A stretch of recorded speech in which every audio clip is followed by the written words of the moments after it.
Kitchen. இன்றைக்கி மரவள்ளிக்கிழங்க வச்சு சூப்பரான சாஃப்டான டேஸ்டான கேக் எப்படி பண்ணுறதுன்னு பார்க்க போகிறோம். இதுக்கு வந்து மைதா, முட்டை, பேக்கிங் பவுடர், பேக்கிங் சோடா, அவன் தேவையில்ல. வீட்டில் நம்ம எப்பயுமே யூஸ் பண்ணுற பொருளை வச்சு ஈஸியாக டேஸ்ட்டாக ரெடி பண்ணிடலாம். வாங்க இது எப்படி ரெடி பண்ணுறதுன்னு பார்க்கலாம். நான் இன்றைக்கி மரவள்ளிக்கிழங்கு 1/2 கிலோ எடுத்திருக்கேன். இதை சின்ன சின்ன பீஸாக கட் பண்ணி நடுவில் ஒரு கட் போட்டிங்கன்னா மேலே உள்ள லேயரை அப்படியே உரித்து ஈஸியாக தோல் எடுக்க வந்துடும். இதில் மண் நிறையா இருக்கும், அதனால் ஒரு தடவை தண்ணியில் சேர்த்துட்டு நல்லா தேய்ச்சி கழுவிக்கோங்க.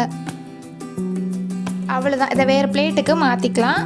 இப்போது இந்த மாதிரி கேரட் பீட்ரூட் துருவுறதுல நம்ம மரவள்ளிக்கிழங்க துருவி எடுக்க போகிறோம். ரொம்ப ஈஸியாகவே துருவ வரும். இதில் மரவள்ளிக்கிழங்குல தான் இந்த கேக் ரெடி பண்ணியிருக்கோம் சொன்னால் யாருமே நம்ப மாட்டாங்க. அவ்வளோ டேஸ்ட்டாக அவ்வளோ சூப்பராக இருக்கும். நான் ஆல்ரெடி இதே வீடியோவை ஷார்ட்ஸில் அப்லோட் பண்ணியிருக்கேன் ரொம்ப நாள் முன்னாடியே. ஷார்ட்ஸுங்கவும் அதில் டீட்டெயிலாக சொல்ல முடியல, அதனால லாங் வீடியோவாக கொடுத்துருக்கேன்.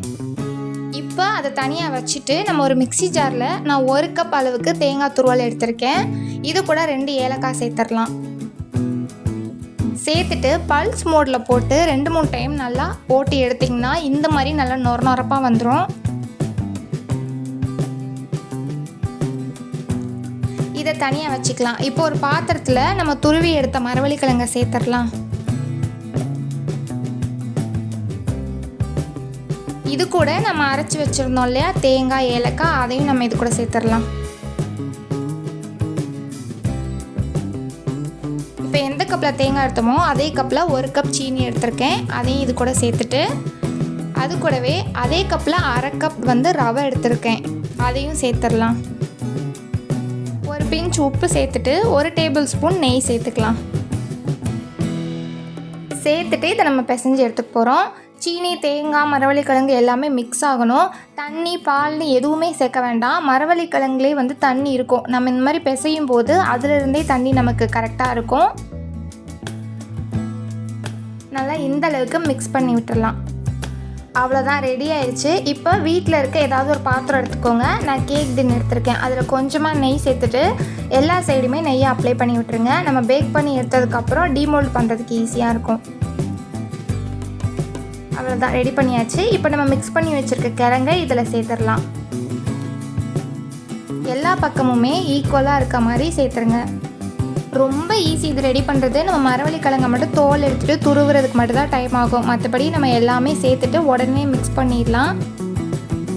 இப்போ கேக் டின்னில் ஃபுல்லாகவே சேர்த்தாச்சு. இப்போ ஒரு கரண்டி வச்சுட்டு இதை நல்லா அப்படியே அமுத்தி செட் பண்ணி விட்டுடலாம். எல்லா சைடுமே ஒரே சைஸில் இருக்க மாதிரி அமுக்கி விட்டுருங்க.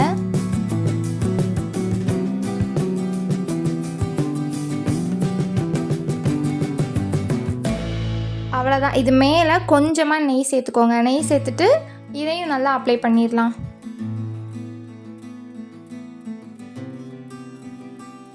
இப்போ இதில் முந்திரியை சின்ன சின்ன பீஸாக கட் பண்ணி வச்சுருக்கேன். அதையும் இதில் தூவிடலாம் மேலாக. இது எல்லாமே ஆப்ஷனல் தான், இருந்துச்சுன்னா நீங்கள் சேர்த்துக்கோங்க, இல்லாட்டி ஒன்றும் பிரச்சனை இல்லை. இது கூடவே பாதாமும் கட் பண்ணி வச்சுருக்கேன். அதையும் நம்ம மேலே தூவிடலாம்.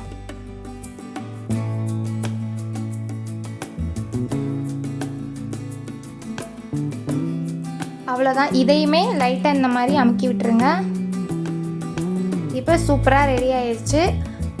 இப்போ ஆல்ரெடி நான் ஸ்டவ்வில் ஒரு பாத்திரம் வச்சு உள்ளே ஸ்டாண்டு வச்சுட்டு மூடி போட்டு சிம்மில் வச்சு ஒரு 5 நிமிஷம் இதை ஃப்ரீ ஹீட் பண்ணியிருக்கேன்.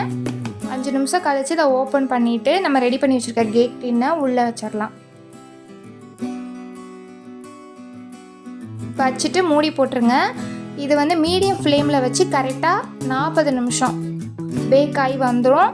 40 நிமிஷம் கழிச்சு இதை ஓப்பன் பண்ணி பாருங்கள், சூப்பராக பேக் ஆகிருக்கும். இது பேக் ஆகிடுச்சா இல்லையான்னு செக் பண்ணுறதுக்கு இந்த மாதிரி ஒரு கத்தி வச்சுட்டு நடுவில் குத்தி பாருங்கள். எதுவுமே ஒட்டாமல் கத்தியோட முனை வந்து நல்லா க்ளீனாக வரணும். இப்போது வெந்துருச்சு நல்லா. இதை அப்படியே எடுத்து கீழே வச்சுட்டு ஆற விட்டுருங்க. கொஞ்சம் கூட சூடு இருக்க வேணாம், இது கம்ப்ளீட்டாக ஆறிடட்டும். ஆறினதுக்கப்புறம் கத்தியை வச்சு சைடில் ஃபுல்லாக எடுத்து விட்டுருங்க. இப்போ வேறொரு பிளேட்டை இது மேலே வச்சு அப்படியே கவுத்துருங்க. கவுத்துட்டு இதை எடுத்திங்கன்னா சூப்பராக வந்துடும். இது நல்லா ஆறினா தான் வரும். ஹீட்டாக இருக்கும் போதே நீங்கள் எடுத்திங்கன்னா வராது.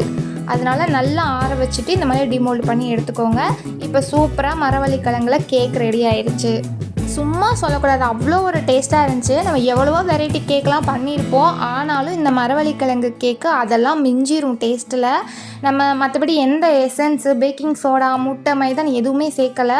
வீட்டில் இருக்க ரவை, தேங்காய், நெய் மட்டும்தான் வச்சு செஞ்சுருக்கோம். ரொம்ப சூப்பராக இருந்துச்சு. இந்த வீடியோ பிடிச்சிருந்துச்சின்னா வீடியோவை லைக் பண்ணிடுங்க. நம்ம சேனலை சப்ஸ்கிரைப் பண்ணாமல் பார்த்துட்டு இருந்தீங்கன்னா கண்டிப்பாக சப்ஸ்கிரைப் பண்ணிடுங்க. இந்த மாதிரி டிஃப்ரெண்ட்டான வீடியோஸ்லாம் கண்டிப்பாக உங்களுக்கு வரும். நெக்ஸ்ட் வீடியோவில் பார்க்கலாம்.